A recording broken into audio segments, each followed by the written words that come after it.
City Strong Foundation is a Utah-based foundation whose main purpose is to strengthen communities along the Wasatch Front. Utah is consistently one of the highest rated states in terms of upward mobility, in terms of economic growth. The problem is that prosperity isn't equal. And so our goal is to try to close the gap between some of the communities that struggle and those that thrive.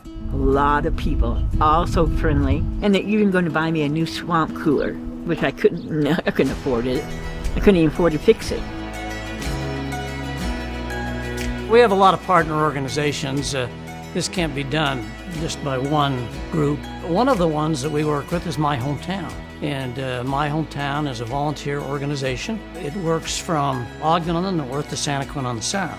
Thanks everybody for coming today. We love you, and it's a great morning to serve. My name's Nicole Cottle, and I'm a former employee of West Valley City. My time at West Valley City was spent as general counsel, assistant city manager, and economic development director. What we really struggled with, and what is a very difficult thing to cure, if you will, is what we refer to as generational poverty. And we wanted to understand why. We had a really defining meeting where we had a group from the community, we had a group from the local churches, and we had some city folks, and said to each other, let's do something. What we got from the community at that time is, we don't want you to solve our problem.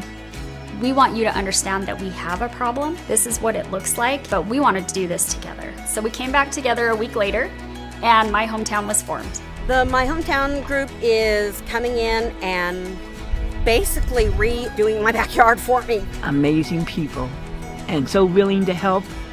And I'm trying to do things, but they say, no, you don't do it. We'll do it for you. Political boundaries, political parties, whatever divides us, service unites us. And that's the anecdote that I think every city and community across our country needs, especially now. Along that corridor, myHometown has 17 community resource centers. What they are basically is decommissioned LDS churches. And in these centers, people, anyone from a community can come in and, they can learn English, they can learn other skills. Budgeting classes, sewing, art, anything that would instill hope and build individuals and communities. And it has been very, very successful. In one of our first cities, we have hard data that crime was reduced. Communities were built up. Places where people wanted to move away from, they're staying. It creates motivation and inspiration to build communities and people. You know, self-empowerment only goes so far, but community will take you further. And so when a program like this comes, it's kind of a natural fit. These communities, they like seeing us coming because our reputation precedes us as being helpful to them. Other great organizations, one is called NOMAS. It helps people who need free legal help. They help people with immigration.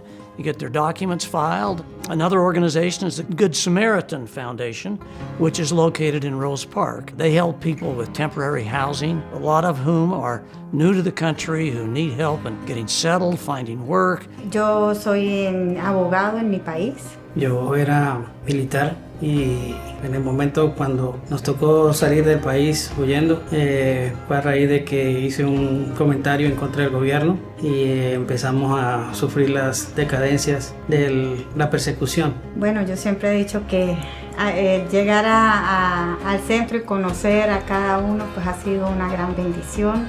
Hoy en día pues podemos trabajar ya con permiso, entonces muy contentos, muy agradecidos y bueno, como le digo, con muchas ganas de seguir hacia adelante. Another one that I don't want to overlook is FranklinCovey, which of course is a leadership training organization, and we've worked with them for quite some time. And they've gone into schools around the country where they have implemented what they call Leader in Me. So I'm Raven Rylander. I'm the principal here at Wasatch Elementary. What is great about Leader in Me is it gives us these foundational terms that we can tie everything back to. We are removing ourselves as deliverers of knowledge and becoming more facilitators of learning and lifting that leadership in all of our students. Last year, we had roughly 20,000 volunteers involved in these projects, and it amounted to like 250,000 hours of service. And there were, I believe, somewhere on the line of 800 community projects. We also have about 3,000 students who are attending schools that have adopted Leader in Me. Some organizations talk about it. This one actually does it. You can donate, you can partner, you can participate in our days of service. If you want to have an impact, a real, definable, demonstrable impact on the communities in this state at the ground level, City Strong. The church wants to be a good partner and a good friend to local communities, but we can't do that by ourselves, and hence we need City Strong to be part of the equation in building communities. I just can't even know that any of this could ever happen. I just want to thank everybody for all their volunteers. Nobody's getting paid to help me, and they're all so friendly. And now my house looks good, see?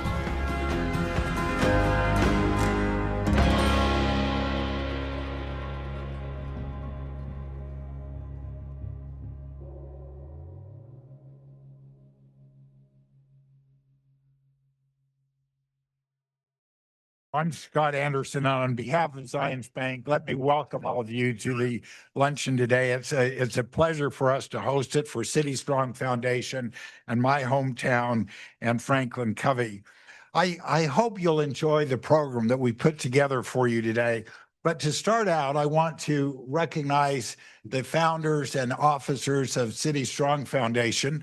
Our founder, Mark Durham, the chair of the board, Dan England, the CEO, Scott Sorensen, and I just ask all of them and the board members to stand up so we could recognize them.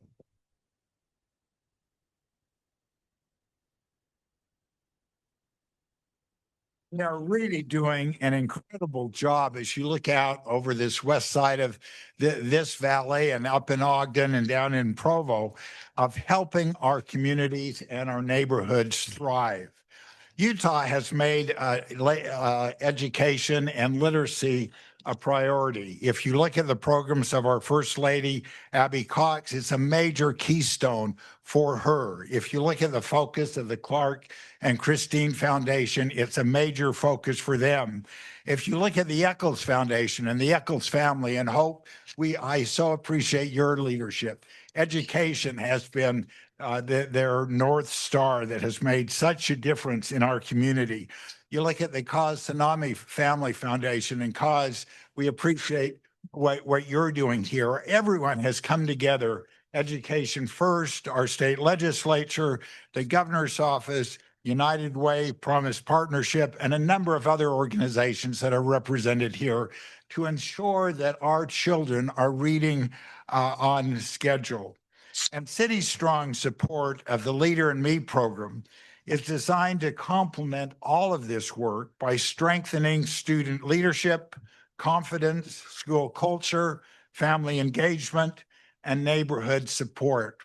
This is a $3 million program. And Ann, we so appreciate the legislature allocating $1 million for this program. We appreciate an out-of-state philanthropic family office who's donated a matching $1 million to the program. And City Strong Foundation is raising a third $1 million. So it's a $3 million program that will impact about 50 schools in the neighborhoods of myHometown and about 25,000 students over the next several years. And we hope that this will expand throughout all of Utah and all throughout the Intermountain area. The program emphasizes literacy, ensuring that every student thrives regardless of where they live and regardless of what school they go to. The program strengthens neighborhood support of their local schools. It engages volunteers. It leverages the resources of myHometown and their community resource centers, and it builds stronger long-term connections between schools and students and families and the communities around them. Today, we'll learn about all of these things. We are appreciative to have Dr. Richard Nye, the Senior Advisor for Education for Governor Cox, with us today, and he will speak on literacy and the opportunities ahead of us. Sean Covey will discuss the Leader in Me program, and then Kristin Andrus will moderate a panel discussion with leaders from education, the legislature, FranklinCovey, and myHometown. But I'm now pleased to introduce to you Michael Parker, the Executive Director of City Strong Foundation, and a community champion in building and strengthening our neighborhoods. And Michael will give us more details on the Leader in Me program and the City Strong Foundation, and then we'll go from there. But enjoy your lunch and welcome, and I'll turn the mic over to Michael.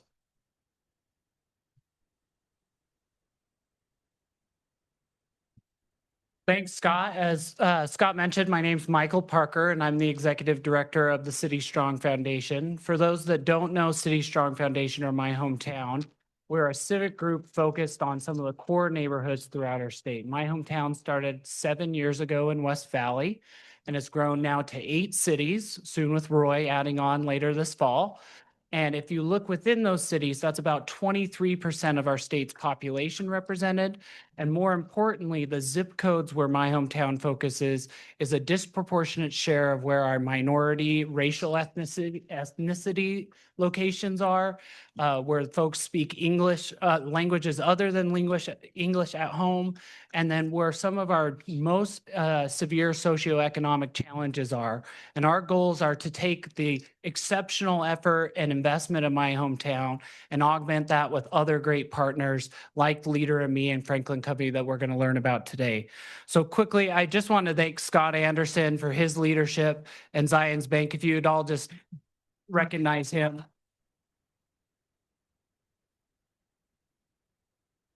As he mentioned, City Strong has a fantastic board and donor base that we've built over the last year and beyond.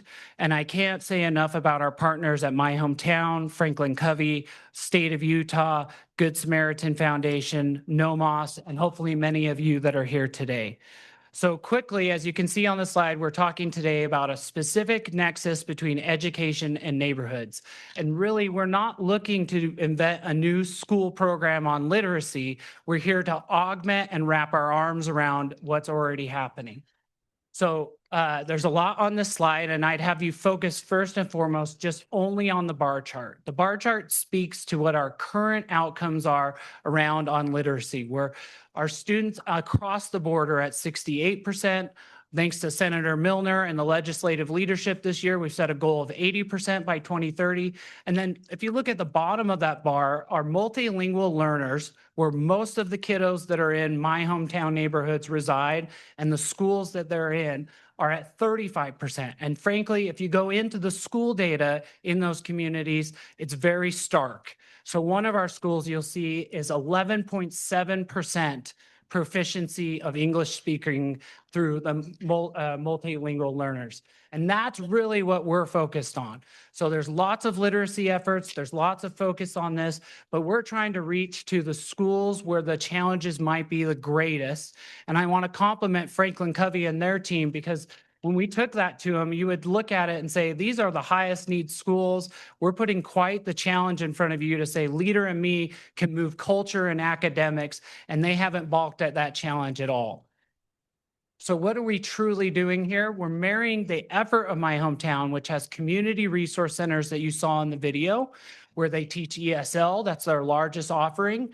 They teach reading, they have wonderful music and other classes, they teach financial literacy, but these are really hubs in neighborhoods where people are able to access resources where they live instead of them going to resources outside their neighborhoods. And that's such an important thing, because these buildings many times are donated facilities with hundreds of volunteers around them.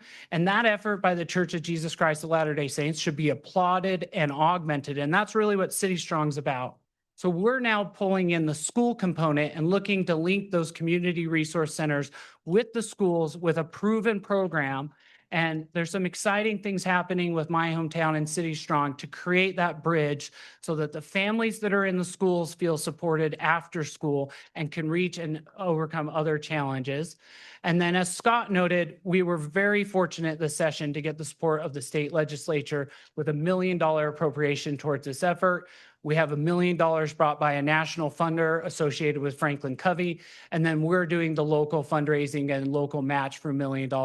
But those $3 million are reaching schools that can never afford this level of effort.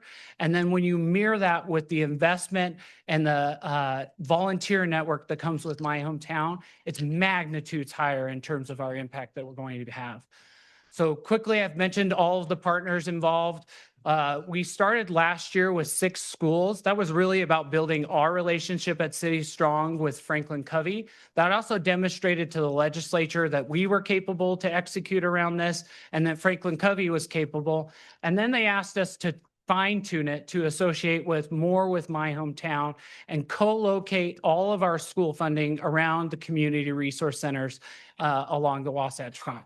And so in the 8 cities that myHometown's in, we'll be looking at elementary schools predominantly and finding those within proximity and funding Leader in Me in those over the next. So it's very place-based, it's very intentional. In many ways, we want to reach well beyond those boundaries, but as anyone in social impact knows, scaling is important. If you do it well, you do it right. And so we started with 6 schools last year, 6 schools this year. We'll move into a bunch of schools next year, hopefully with your support, and reaching 50 schools within the next 3 years. And so really, my invitation to all of you is just join us. You're going to hear a panel. Dr. Nye is going to speak from the governor's office.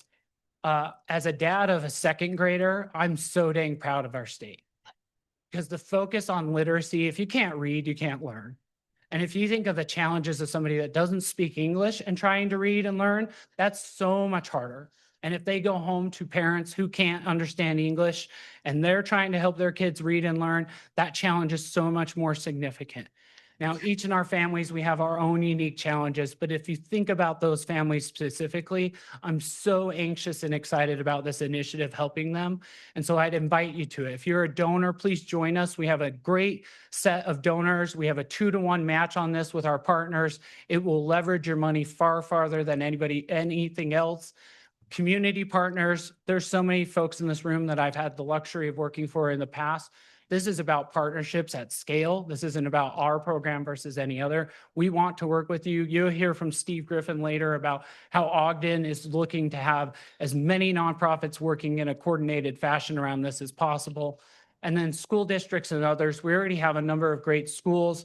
We're building that network with FranklinCovey and essentially building a cohort of those principals and others where they feel like they're part of a club that we're all hugging together.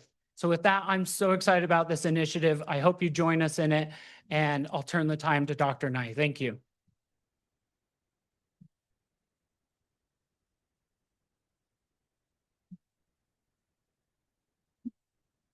Good afternoon, everyone. What an honor to be with all of you here today. So appreciate who in this room and who you represent is truly inspiring. I currently work, as has been mentioned, for Governor Cox, Senior Advisor for Education. But before that, had a wonderful opportunity of being the superintendent of the Granite School District and the Ogden School District. And yep. I just can't tell you how important the relationships that we have, and as I have experienced them firsthand as a superintendent, how these partnerships and how you lean in to bettering the lives of others really does make all the difference in the world. I do appreciate that. So from the heart of a former grateful superintendent, thank you for who you are and how you show up for our students and families and our communities. I just want to take a moment before I get too far into some of the technical details of my remarks. When I was in about 4th grade, our teacher approached us and said, "All right, students, as you can imagine, you need to pick a chapter book. We're going to stretch you a little bit. So pick one that's just maybe a little bit harder for you to access, maybe a little bit more difficult, maybe a stretch for you." And it was the first time that I was like, well, I'm really not ready to lay aside my Curious George series. But I was willing to do it. I was willing to go down that road with this teacher. That's what I grew up with, was a little Curious George. And so I went home and I looked at all our books. And my mom had just purchased, we didn't have a lot of books in our home, but my mom had just purchased these weekly reader digest books. I see some heads nodding. These are the royal blue cover bound. It has a picture on the front. And I've sorted through about those 7 titles. And I'm like, you know what? I like horses. Grew up on the family farm. Black Beauty it is. And so I picked up Black Beauty, not thinking much other than it was a story about horses. But this title, this novel, was written by Anna Sewell, 1877 English author, actually to my understanding, the only book or novel she ever wrote. And it takes the place of an autobiography as told through the voice and the experience of a horse. And I can tell you, though, that book fundamentally changed a lot of things in the political landscape involving human and the treatment of animals and things like that. And there was always a message of hope and kindness and ethical behavior in every chapter. That's not what it did for me when I was 9 years old. It was the first book that I had recalled where, when reading it, it produced the sights and the sounds and that picture in my mind that was as clear as any TV show I'd ever seen or any movie that I had gone to. It was the first one that I fell in love with. And I'm like, this is transformative. This is what good literature does. And as that movie, as I was reading it, was playing out in my mind, I gained a love of reading. And it's grown ever since. So I risk a little bit in doing this. I want you to just take a moment, even as I've explained my first chapter book that had this profound impact on me. You've been thinking about perhaps one that has had on you. Would you just take a moment and think to yourself, what was that first book that you fell in love with? And turn to your neighbor and share what that was and why. Stephen Payne's I can't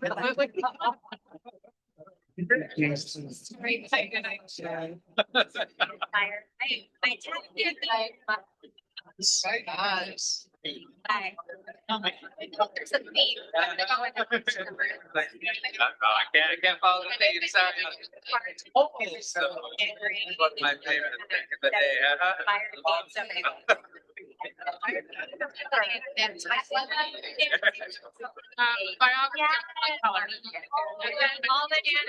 I recall my gosh. I think I added that. Well, because I'll check out. There's 2 books in my library, and I'm reading. Where they try to learn Braille and sign language through that. I saw. Yeah. That's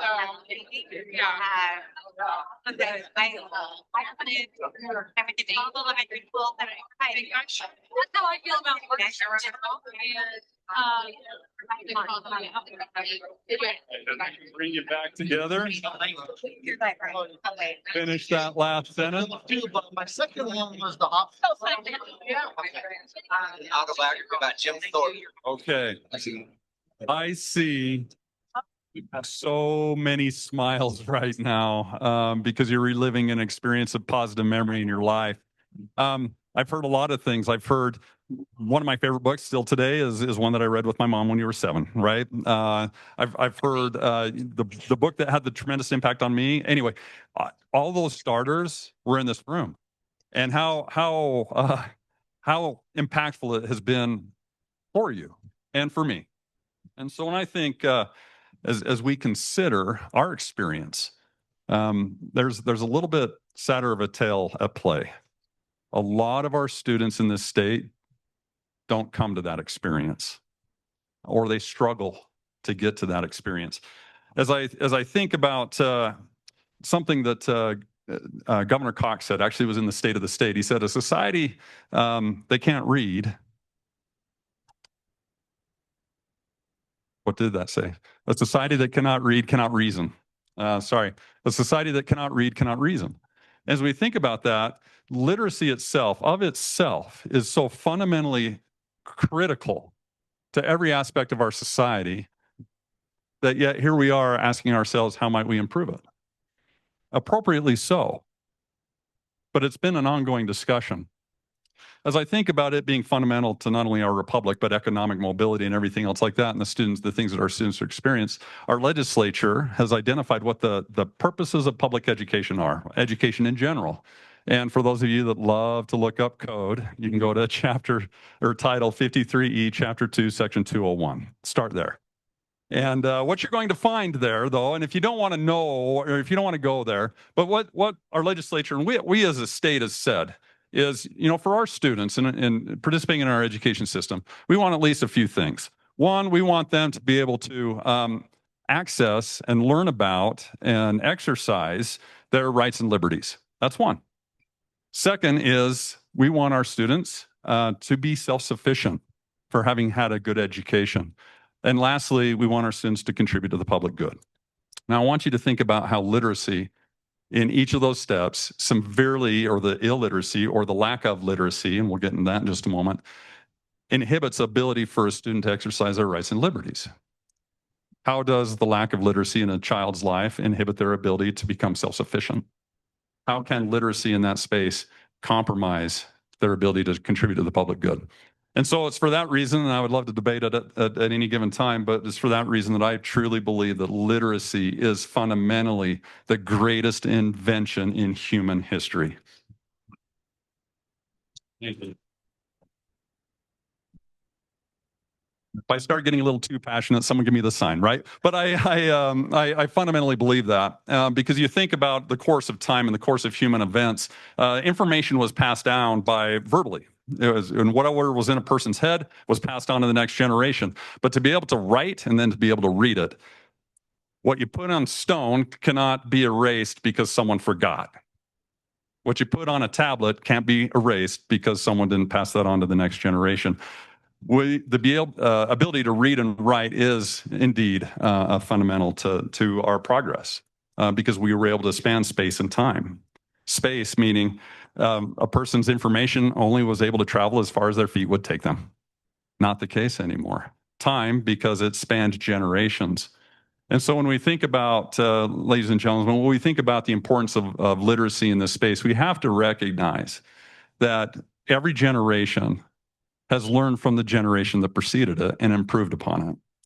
And the only way they've been able to do that is because they can read and they can write. And they can document the things that we learn. And so as we navigate our current landscape, there's been a lot of debate over what constitutes, and I think that debate's been settled, what constitutes reading on grade level. Andrea Brandley from the Kemp C. Gardner Institute, I told you I was going to call you out, and I also said I'd invite her up. I won't do that to you. But she produced a wonderful report that navigates the assessment instruments that we use across our state that inform, our literacy and how each one of them is used. For our purposes, in Senate Bill 241, thank you, Senator Millner and the legislature for passing it, clearly identifies how we're going to define reading on grade level. Now, I want to be very, very clear. The debate around what defines reading on grade level or what doesn't, to me, is largely a distraction. Because given the assessment systems that we use, we currently have 57,626 students in our state who are reading below or below grade level. If we cannot but just focus on the numbers of students who fall below grade level, we have our work cut out for us. In fact, just to put a finer point, of the 57,626 students that are reading below or well below grade level, 38,537 of those students are well below. That's 2 levels below grade level. Kindergarten through 3rd grade. We have our work cut out for us. And so while we're identifying what that is and how that might look for our students moving forward, we need to ask ourselves this question: whose responsibility is it to meet the needs of all of our students? And we're not going to ignore the 68% of the other students. We're still going to show up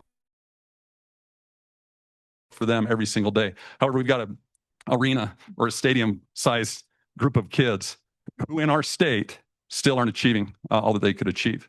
And so as we consider what that looks like and what those next steps are, I would say we have a situation where in legislation, our educators are doing some heavy lifting. They've been taught in the science of reading. They're adopting high quality curriculum materials. They have to implement interventions that have demonstrably shown improvement in student outcomes, all of that. However, we're fighting against something when our societies, our communities begin to struggle or fail, if I be so bold and use that word, accountability is something that none of us shy away from, but sometimes is often misdirected. Because in many ways, I was told I have 5 minutes left, which means 15, right? No, I'm just kidding. I will respect your time. I'll respect your time. But a little educational foundations, the progressive movement of the 1890s to the 1930s, there were 4 groups in our country that were vying for control of the American curriculum in education. 2 of those, the social efficiency movement and the social ameliorist groups, both said, you know what, public education, it is your responsibility to fix societal ills. And that responsibility was placed squarely on education. Now, I would say that's misguided because there's no amount of the science of reading that's going to overcome societal issues that are acting as barriers to literacy for our students.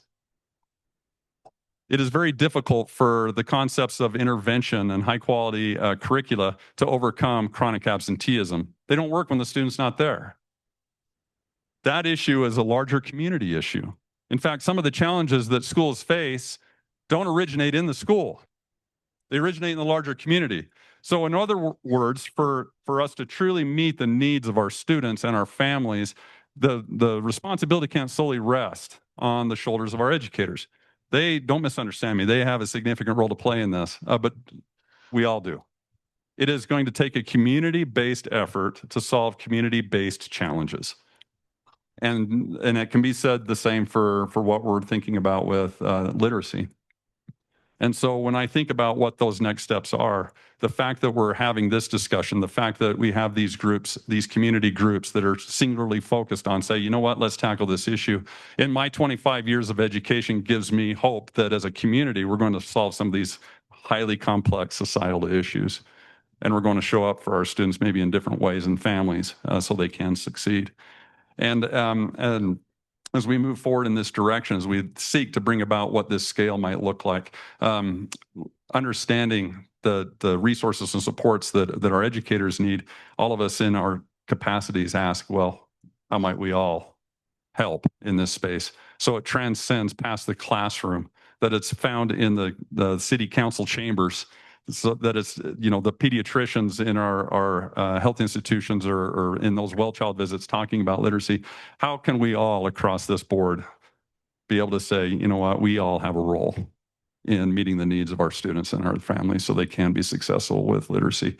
I would dare say, you know, if we're sitting here 10 years from now and asking the question, well, we ought to be doing something for literacy, then we've missed the opportunity.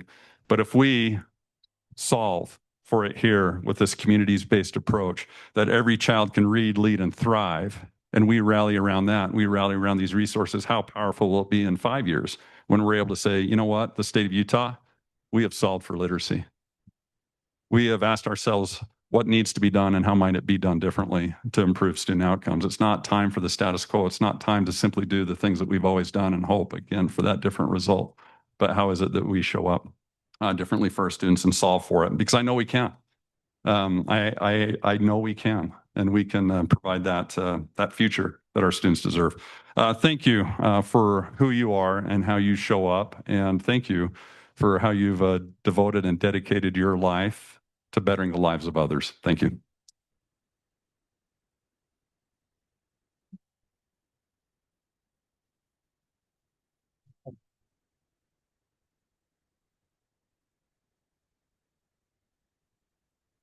Hi, everyone. I'm Sean Covey. Dr. Nye, that was amazing. That was such a great presentation, so engaging. Thank you so much. And it's a pleasure to be with you. I wanted to start by thanking Zions Bank.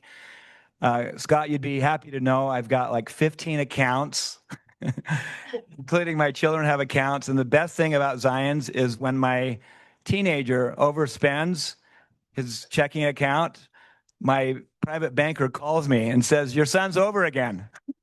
And it saves me all those fees, you know, it's wonderful. And also, I just want to thank City Strong. What a tremendous organization. Mark, my association with them started with Mark Durham. He's a friend and a cousin, and tremendous people with such a great vision for Utah. So thank you for being here and for putting this together. So I'm a Utahn. I love Utah. Isn't this a great place to live? It is so wonderful to live here, and so many good things going on in Utah. And my family grew up, I was one of 9 kids in Provo, and I went to, you know, public schools all the way through college, up to college. I went to Wasatch Elementary and Fair Junior High School, and then Provo High School, and then I later attended BYU. I played football there. That's why I have brain damage now. My nephew became a football star at Utah, And so I had to cheer for them for a while, and I'm friends with the Whittinghams. And so when people ask me who I cheer for today, I say, I like them both. Is that okay? Not many of us that like them both, but that's where I am. But I love the state of Utah. And this is where our company, FranklinCovey, the company my father co-founded with Hiram Smith, we're based here. We're an international company, and our purpose is to develop leaders. This is what we know, how to build leadership inside of people, teams, and organizations. And we do it in 100 countries around the world, but we're headquartered right here in Draper. So we love being here. And our company has always been working with organizations. We've worked with Fortune 500 companies, small companies, mid-sized companies, government organizations. We do a lot of work with the U.S. Navy, for example. And we also started doing work in education a few years ago.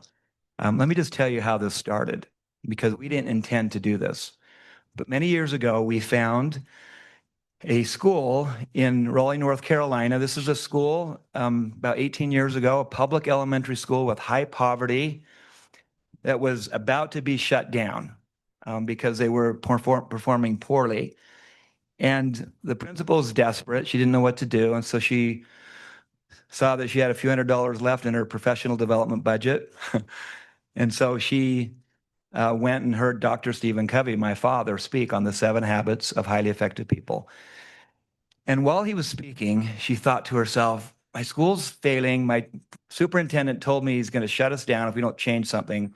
What am I going to do? And while he's speaking about beginning with the end in mind and taking initiative and thinking win-win, and these powerful principles that are universal and timeless and self-evident, she thought, oh my goodness, this is exactly what our school needs. We've got to change from the inside out.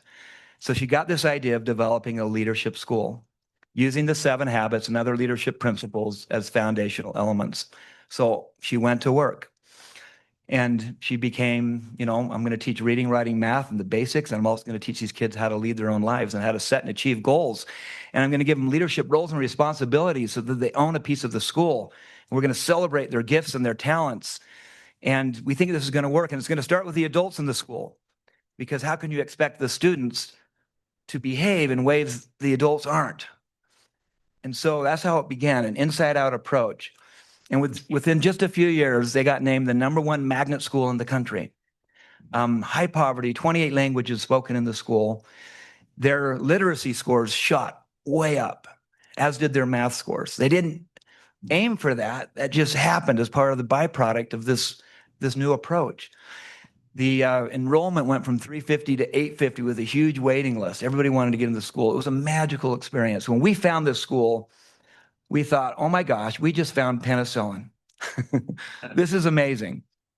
And this model needs to go to every school in the country, every school in the world, and every child, because we're child agnostic. We love them all. Public, private, charter, here or in Ukraine or in Pakistan, we don't care. And so that was the origin of Leader in Me. So Leader in Me is a whole school improvement process that helps build leadership in students and adults, helps improve the culture, and helps get academic outcomes like increased literacy. And it works marvelously well, and there's a ton of data to support this. And it was a happenstance meeting of Muriel Summers, the principal of A.B. Combs Elementary and Stephen Covey in Raleigh, North Carolina. And so this has become part of our mission at FranklinCovey, is to take this model to as many schools as possible. It's a mission-driven arm of our organization. And so it's now in over 4,000 schools here in the U.S. and over about 5,000 schools internationally, and growing fast. And when I thought about this a few years ago, I thought, we live here in Utah. We are based here in Utah. And this powerful Leader in Me model needs to be in Utah schools. And so we began this push to try to bring it here. And we've partnered with City Strong to do this. And we have found a national organization that's dedicated to helping the youth of America achieve. and to grow and to develop. And so we've partnered with them, and we're bringing $1 million of their funding to Utah. We asked them if they would do this, and they said yes. And guess what? There's 12 million more if we need it. We will go to as many schools as possible. So that's the big vision here, is to bring this to as many schools as possible so we can achieve these literacy goals.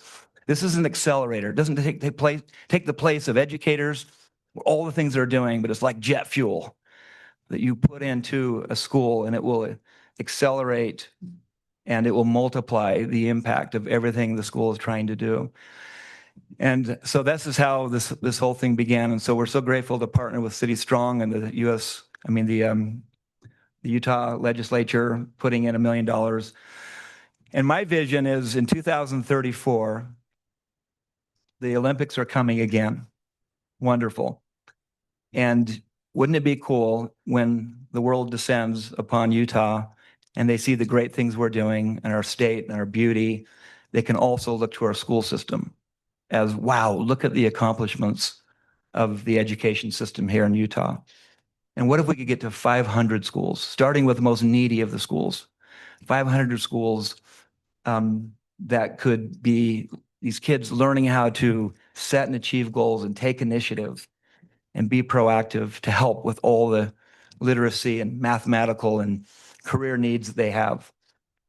That's the big vision. 500 schools by 2034. Imagine that. That'd be really, really exciting and special. And we have a funding partner that can bring millions of dollars to help make this a reality. So great to be with you. Thank you so much for the time. All of this is only happening because of Leader in Me and what it's brought culturally into our school. You can have high academics and the kids can be unhappy in this stoic environment. And Leader in Me has completely changed that environment. So students love coming to school, they love attending here, and they're learning at very high levels.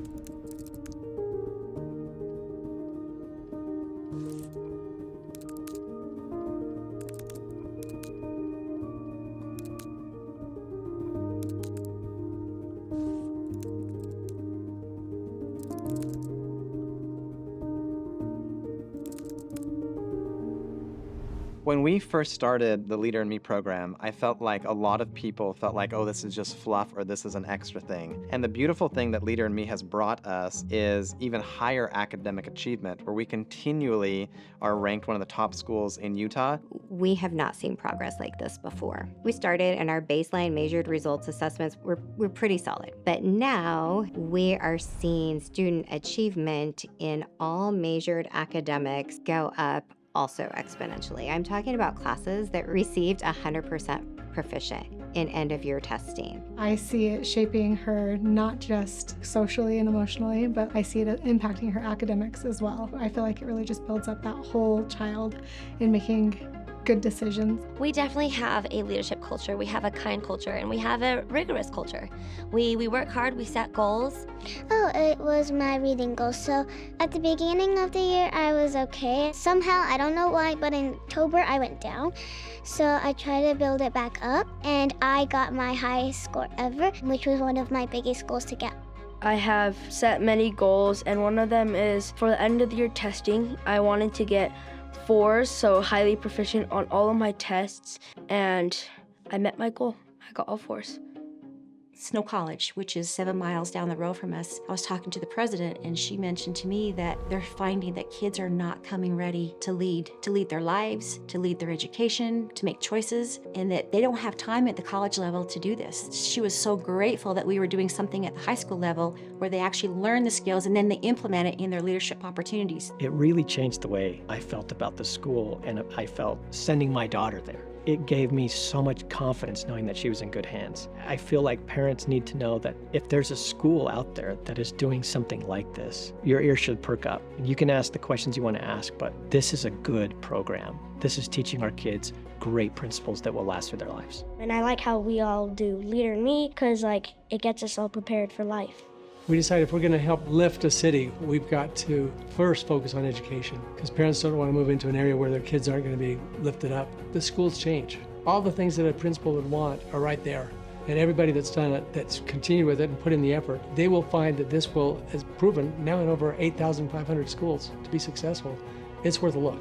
I feel like this school is really special in that sense of developing students and people for society in the way that it prepares them to make agreements that kind of benefit both people. I can handle situations way better. Like I used to always get the parent and not like try to fix it on my own. Throughout the years, I have noticed myself as a person like becoming better. In the 8 years I've been at the school and the 10 years I've been a teacher, this has been the most success I've had in helping the kids follow the rules because they set them, own their learning because they see the purpose in it. And so I don't have to battle them in everything. They find who they are and where they can excel and show their genius. Leader in Me is the vehicle that allows them to show that genius and to be celebrated for it.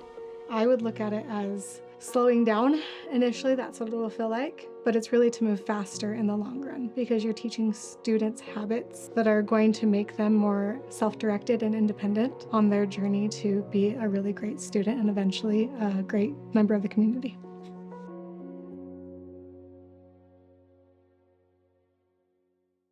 Made some changes. Thanks for being here. We have a few minutes left, and we are so excited to hear from these incredible panelists. And what I will say is, yes, they are experts, and they are working day in and day out on the subject that we're talking about. And so I'm really, really grateful that you are each here with us.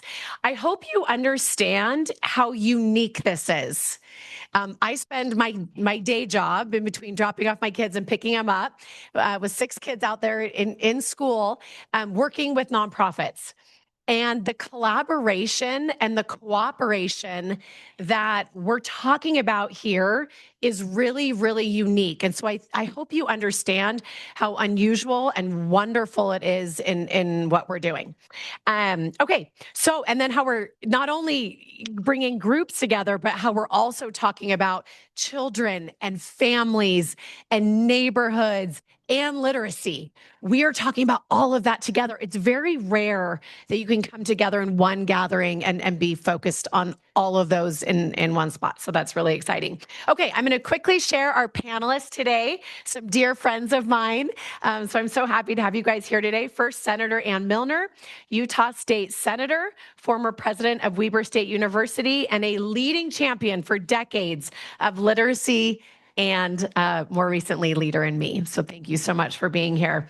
Dr. Sydnee Dickson, clinical professor in the Department of Educational Leadership and Policy and special advisor to the Dean for Strategic Initiatives in the University of Utah College of Education. Incredible former Utah State Superintendent of Public Instruction. She's absolutely incredible. We are so grateful for her years of service. And then chair of the City Strong Foundation Education Advisory Group. Sarah Reeder, Executive Director of Community Partnerships for Ogden School District. Incredible things going on up in Ogden right now. Arik Shur, Managing Director of Strategic Partnerships for FranklinCovey Education. And then Steve Griffin, representing myHometown. And we're going to let Steve just share a minute of what that is in case you don't know about it. And it's work participating with city governments, the Church of Jesus Christ of Latter-day Saints, residents, volunteers, family, and community resource centers. So thank you so much for spending time with us today. Okay, so yes, round of applause. Okay, Senator Millner, I would love for you to react to Dr. Nye's his thoughts around literacy. We have so many of us, including me, in the room that are working on literacy efforts. So reflect on that and what he shared. First of all, I want to go back to his 57,000 plus number. That's how many kids aren't reading. If you walked into a classroom, you'd think about maybe in some classrooms, it's most of those kids. If you looked in other classrooms, it might be a few of those kids. But do you want to pick out the ones who can't? Do you want to leave them there? Or do you want every child to be able to read? And the reason that is important is that what we know is that going up to 3rd grade, that we're learning how to read. But think about your own experience. After 3rd grade, you were getting books. You were getting a science book. You were getting a math book. You were getting a social studies book. You were getting books, and you were expected to go home and read pages of those books because you were moving from learning to read to reading to learn everything else. If we don't help our kids, every single one of them, we are establishing for them the fact that they are going to struggle for the rest of their life because we haven't done something for them by third grade. We've left them behind. We know that they are most likely, they're more likely not to graduate from high school. We know they're more likely to end up in one of our prison or social services systems. And we're going to make big investments there. But more importantly, we have not helped an individual have the basic skills they need to succeed. So I started down this path from a very strong direction. Rich and I have worked on this together in different roles, in our many different roles. But I finally became frustrated that we weren't making a difference. Our numbers weren't changing. Now, I will tell you, we're in the top 10 in the country, okay? And I will have people tell me that. That just tells you how bad we are as a country. Sorry. Right? And we also know that we can do better. There are models out there of people who have incorporated the science of reading that can make a difference. So reading is important. I'm passionate about it. I've run a couple of bills in my time in the legislature because I'm so passionate about it. But I do want to add this piece to it. It has to resonate in the culture of the school and the community. It's not just I teach reading and I teach math, which I hear about all the time. And it also has to be, the child has to believe that they can do it. You have to have resilience. You have to be able to set goals.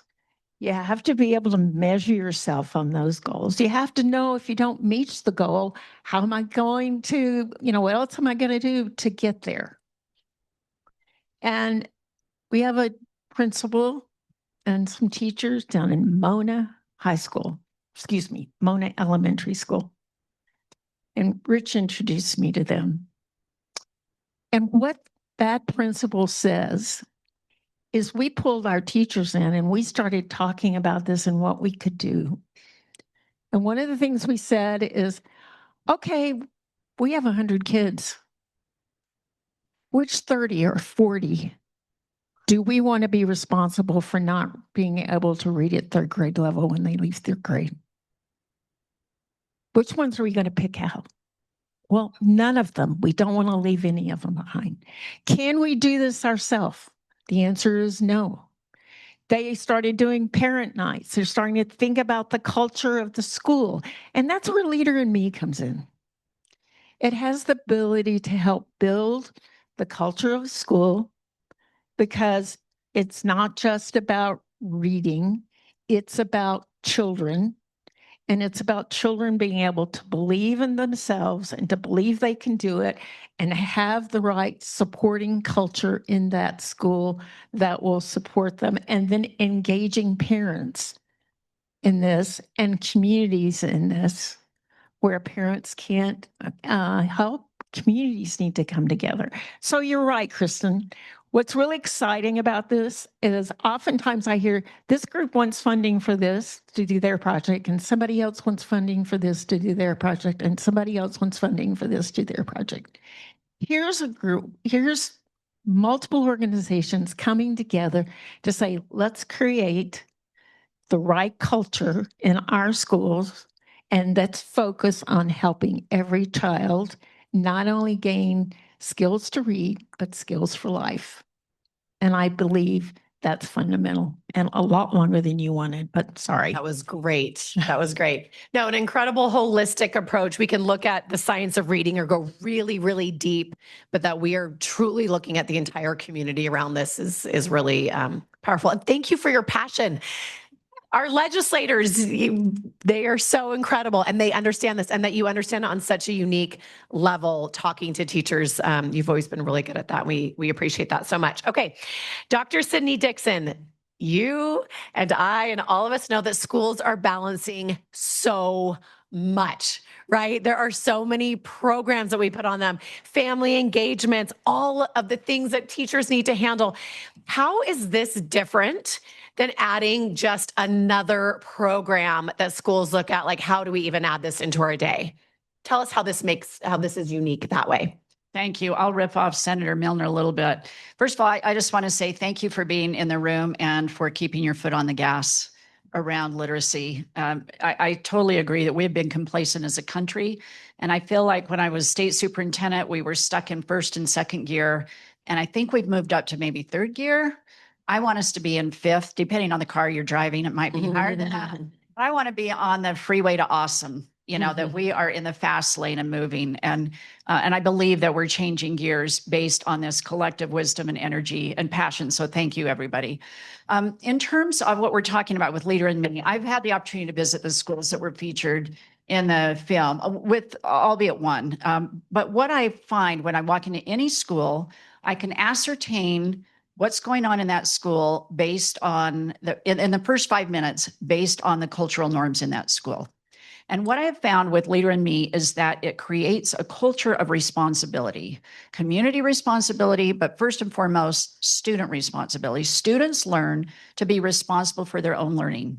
They then also learn to be part of a community being responsible for creating an environment where others can learn, whether it's kindness, whether it's hard work, problem solving, critical thinking, all of these durable skills that show up in the workplace as they're older.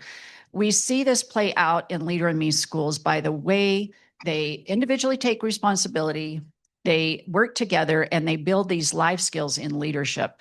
So if you look at the screen, every child can read, bar none. That should be our goal. But in order to become citizens that contribute, that are successful, and happy, they need to learn personal leadership skills. And that's how they thrive. So I think it's an important question. Our educators are overwhelmed and they get bright, shiny new gifts every year. Well-meaning gifts, sometimes from the legislature, sometimes from philanthropy. And this is a yes, and yes, it's a gift, but it's also a way to support the very goals that our educators and schools and families are working on together. Thank you. It really is incredible to see what schools are able to handle and take on. And I think in the end, this makes their job easier. So we're grateful for that. Okay, Sarah, the Ogden School District. If anyone has not spent time up there, I hope you do. They are incredible. They are leading out and some of the first schools and district that's been engaged with us. So tell us, what does this actually look like? Boots on the ground. What does successful implementation look like? And what does this look like when it's working for students, teachers, and families and communities up there? I think it's so important to acknowledge that although the word program has been used a few times, that it is so beyond a program. What we are talking about, both as has been noted, is a means of empowering the adults, the youth, and the community to synergize, if I may, around these shared objectives, making reading, leading, and thriving not just a goal and a call to action, as Dr. and I noted, but this becomes a way of being. Our teachers, and a couple of them are featured in this video, have spoken to the fact that we have felt a light load relative to any other implementation. As we have gone about learning the 7 habits, we've started with who we are as individuals. So successful implementation has to start with us. I am the only one of my family who graduated from high school, and I know that it takes somebody who makes a difference like my teachers did. And if my teacher isn't ready to show up as their best self, if they aren't ready to seek win-win, if they aren't ready to see in me my potential and help me move beyond dependence to interdependence, as we talk about in our first Leader in Me training for our schools, I will have a really hard time seeing that capacity in myself. So as we've moved from learning those habits as individuals and created the culture of adults who see opportunity and see passion, we are no longer trying to fix a problem. We're trying to unearth genius. So successful implementation then becomes children wanting to be at school. Nobody wants to go to school just to go through another drill of what they are not yet good at. They all want to know that they matter. So their teachers need to know that they matter, and they're going to set goals together. And I have never before, Kristin, seen a teacher get 100% proficient of her students on an end of year test. And if I didn't believe enough before, with my just desire for goodness in everyone to have us live this way of life, seeing those scores has helped me realize that it's essential for us to put our children at the center in a different way. They are not to be fixed. Literacy isn't a problem. It's an opportunity that is coming out with our Leader in Me implementation. And there are rubrics, and we will check off every one of those elements to see how well we are implementing quality. But it ultimately comes down to the children saying, like Gigi in our video, I set that goal and I struggled for a minute and I don't know why I didn't do as well as I had planned, but then I got right down to work with my teacher and we made it happen. That is what this is about. I love that so much. And especially now, sometimes we're kind of getting away from soft skills in the schools and we're not able to talk about character and some of that emotional intelligence that Leader in Me is coming into schools. I think it's really helping with that gap that we're seeing a little bit. So thank you so much. Okay, Arik, when I first heard, I knew about Leader in Me, and I'm actually personally working on early literacy. I didn't immediately see the connection. But then once I started learning about it and reading about it and researching it, it made total sense to me. So talk to the group about someone who's not connecting it, who's saying, okay, this is leadership in schools, and now we're talking about early literacy. Kind of connect those two different things that we're working on in the schools, and what does that look like, and why are we bringing them together? Or can you all hear me? Okay. Yeah, Leader in Me it's leadership, it's culture, it's academic achievement, it's literacy. And I think some folks of the group here have talked about how literacy doesn't live in isolation. Academic growth doesn't live in isolation of the broader school, of the community. High quality curriculum, high quality instructional materials, they are critical. And if that is all that it takes, every kid would be proficient right now. The schools that are beating the odds, that are doing incredible things, that are advancing reading growth and academics, they are investing in high quality curriculum and materials, and they have staff who want to be there, who understand how to set, track, and achieve goals, who trust their administrators, and their admin trust them back. That one is huge. There's a school we work with in North Carolina, Battleground Elementary. They are the #1 elementary school in all of North Carolina for academic growth. And I mean, they went from a F rating to like 3 points away from a B rating in their state system, all in 1 year. And the principal told us, yeah, we invested in curriculum and materials, and there is absolutely no way that I would have gotten the buy-in, the investment, the support that I needed from my staff had we not been so intentional and so focused on building a high trust culture. And there's no way that we would have gotten the support and the investment that we needed from families if we had not focused on building a high trust culture with families as well. And so the schools that are doing great things academically, they have teachers engaged, they have students who are engaged, who show up, who can track their goals, like we saw in the video from Ogden. We have students who can own their own learning. And I'll share an example of that, because actually the first Leader in Me school that I ever visited, this was an elementary school in South Carolina. And I was talking with a third grader there, and I was asking her, okay, like give me an example. How do you use this just in your day to day, any given day at your school? And she told me, well, actually, right before you all came to tour our school, I was in class. I had finished my assignment early, and I thought I'll put first things first, habit 3, and I'll pull out my homework and work on that. And I, in the moment, I was like, okay, that seems reasonable. But then I started to think, wait a minute, what are all the other things that she could have done when she finished early? She could have pulled out her phone. She could have been doodling on a pad. She could have been distracting the classmate next to her. And to think that what it means for her learning, that she is self-driven, that she is furthering her own education when she finishes early.